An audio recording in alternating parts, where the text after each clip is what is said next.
मित्रांनो, इतिहास लोकमातेचा या मालिकेच्या तिसऱ्या भागात तुम्हा सर्वांचे स्वागत आहे। आज आपण पाहणार आहोत की अहिल्यादेवी होळकरांवरती असा कोणता दुःखाचा डोंगर कोसळला। सन 1754 मध्ये कुंभेरीच्या किल्ल्याला वेढा दिला असताना शत्रूचा एक तोफ गोळा लागला आणि अहिल्यादेवींचे पती खंडेराव होळकर धारातीर्थ पडले। पतीच्या निधनानंतर त्या काळातील प्रथेनुसार अहिल्यादेवींनी सती जाण्याचा निर्णय घेतला।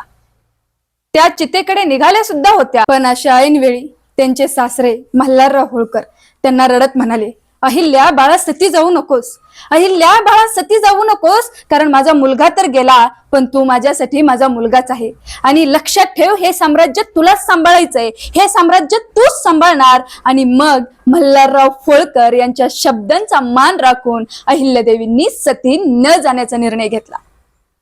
पण सासऱ्यांच्या मृत्यूनंतर शत्रूने राज्यावर कसा डोळा ठेवला आणि खऱ्या अर्थाने अहिल्यादेवींनी कसा राज्यकारभार केला हे जाणून घेण्यासाठी उद्याचा भाग 4 नक्की बघा। आणि हा भाग आवडला असेल तर आत्ताच फॉलो आणि सबस्क्राईब करा।